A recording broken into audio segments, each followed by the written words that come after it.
Mga kapiday, sa magandang oras po sa lahat at welcome po sa aking channel. Nako po, ayaw hong ikumpara ni Claire Castro yung kanyang sarili po, mga kabida, kay Vice President Sara Duterte, Dahil unang-una, hindi daw siya corrupt. Pangalawa, wala ho siyang confidential fund. So sa madaling salita, ayaw ho niyang makipagkaibigan ho kay VP Sara, mga kabida. Okay? Eto, babasahin ko lang po ito pong article po ng ang balita ngayon. Claire Castro tila inaming corrupt din si Pangulong Marcos. Ayan. Umani ng matinding tanong si Palace Press Officer Yusek Claire Castro matapos niyang diretsahang sabihin sa isang panayam sa News 5 na hindi sila maaaring magkapareho ng pag-iisip ni Vice President Sara Duterte dahil, ayon sa kanya, hindi po ako corrupt at wala rin akong confidential funds. Kaya magkaiba kami. Ayan.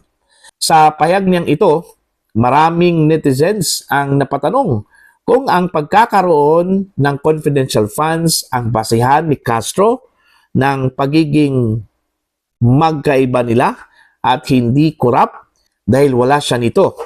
Ano ang implikasyon nito sa mga opisyal na may bilyon-bilyong confidential funds? Lalo pang uminit ang diskusyon dahil base sa datos, ang kanyang boss na si President Ferdinand Marcos Jr. ay may taunang 4.5 billion pesos na confidential funds. Sa kanyang sariling salita, giit ni Castro bilang tugon kay VP Sara, hindi kami pwedeng pareho mag-isip. Iba ang mindset ko, always evidence-based. At hindi rin po ako corrupt. Wala rin akong confidential funds, kaya magkaiba kami. Dahil dito, lumutang ang mas malalim na tanong. Kung confidential funds corrupt, ang lohika na ipanihiwatig niya laban kay VP Sara. Hindi ba saklaw din ito ang Pangulo na may mas malaki pang confidential funds? Hindi diretsahang binanggit ni Castro ang Pangulo, ngunit hindi may kakaila na ang mismong argumento niya ang nagbukas ng pintuan sa ganitong interpretasyon. Ayon. So, hindi ho daw magkapareho si Claire Castro at si VP Sara in terms of pag-iisip, mindset, mga kabida. At saka pangalawa, wala raw confidential funds ito kung si Claire Castro. So, hindi daw siya corrupt. So, ang ibig sabihin po niya, pag meron kang confidential funds, corrupt ka na. Okay? Parang ganun yung kanyang argumento yung kanyang lohika po, mga kabida. Pag ang isang opisyal meron pong confidential funds, masasabi na pong corrupt sila, mga kabida. Marami hong magagalit dyan, kung ganyan yung mindset at saka lohika po o logic, mga kabida, ni Undersecretary Claire Castro. Okay? Ibig sabihin po, ayaw ho niyang makipagkaibigan po kay VP Sara dahil magkaiba po sila, mga kabida. Alright? Yan yung, kumbaga, tao na nagbubuhat po ng bangko. Okay? Unang-una, ang tanong ko po, paano niya masabi na corrupt si Vice President Sara Duterte? Kung sinasabi po niya, mga kabida, na yung kanyang prinsipyo ay evidence-based always, okay? Napatunayan na ba na kurakot? Okay? Nagkamal po ng pera sa pamamagitan po ng kanyang confidential fund si Vice President Sara Duterte? Yan yung malaking tanong po doon, kay Undersecretary Claire Castro. O baka galing lang po sa usap-usapan dyan sa kalye yung nakuha po niyang impormasyon po about VP Sara, mga kabida. Okay? Unang-una po, baka ang pinagbasihan lang po ni Undersecretary Claire Castro kung bakit nasabi ho niyang kurakot po si VP Sara is yung lumabas na investigasyon po dyan sa House of Representatives. Alam naman po natin na bias yung kanilang naratibo po dyan, mga kabida. Okay? Sila po ay against VP Sara, Okay? Ito hong mga kongresistang ito, mga kabida. Dapat ang pagbasihan po natin yung Commission on Audit. Ano bang sinabi po ng Commission on Audit dito? Ang Commission on Audit nagsabi po na ang confidential funds ni Vice President Sara Duterte is meron pong unqualified opinion. Ibig sabihin po, wala hong problema po makabida doon sa kanyang disbursement, maayos ang mga papel na isinumiti po, makabida, wala ko silang nakitang meron pong irregularities. Yun po. Okay? Tapos, susundan na po natin yung narrative po ng mga anti-Duterte forces na kurakot si Vice President Sara Duterte. Parang naniniwala ka po sa fake news dyan. Alright? Kung ganun yung mindset po ni Yusek Castro po makabida, tila naniwala ho siya dun ho sa fake news. Diba? Anti-fake news pa naman yung advocacy po ni Claire Castro, makabida. Pero sa kanya hong argumento, parang ganun na yun, makakabida. Diba? So, kung ang kanyang logic po, pag once mayroon pong confidential funds, kurakot po.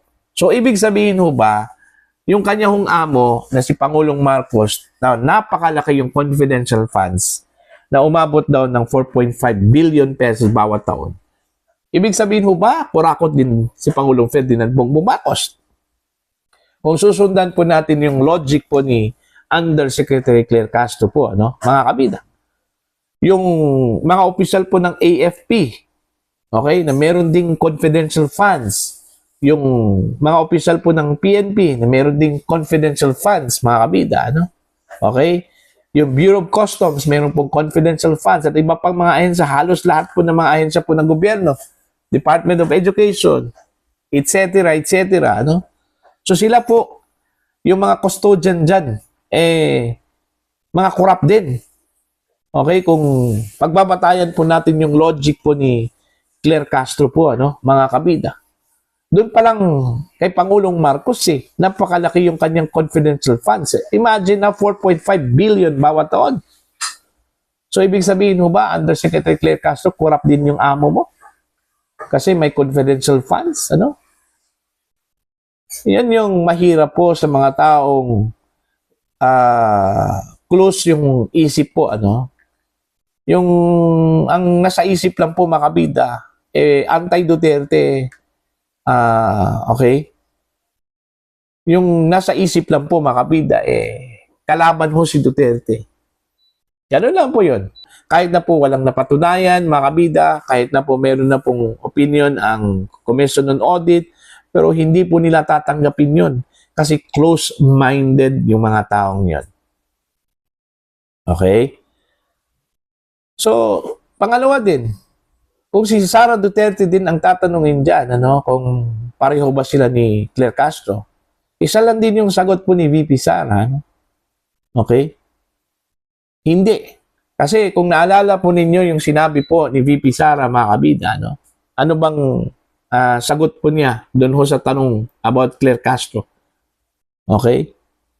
Diba? Sabi po niya, boba si Attorney Castro. So, hindi ho sila magkapareho, mga kabida. Diba? Magkaiba po sila. Kaya hindi po sila pwedeng magsama sa isang trend. Kasi magkaiba yung direksyon nila Diba? So, yun po, mga kabida. Ang problema lang kasi ni Castro, pag kalaban po, galit. Pero pag kalyado o amo, ayaw. Hindi. Mga kabida, Yun yung taong makitid yung pag-iisip po, mga kabida, Okay? Porque amo, hindi na lang po babatikusin po kasi amo Baka naman po mawalan po ng trabaho yan. Diba? Mga kabida. So, natural talaga na yung kanyang mga pananalita po makabida in favor dun ho sa kanyang amo. Okay? Hindi ho pwedeng adverse. Alright? So, yun po. Natatawa lang po ako dun ho sa kanyang mga sinasabi po, mga kabida. Wala hong kabuluhan din. Okay?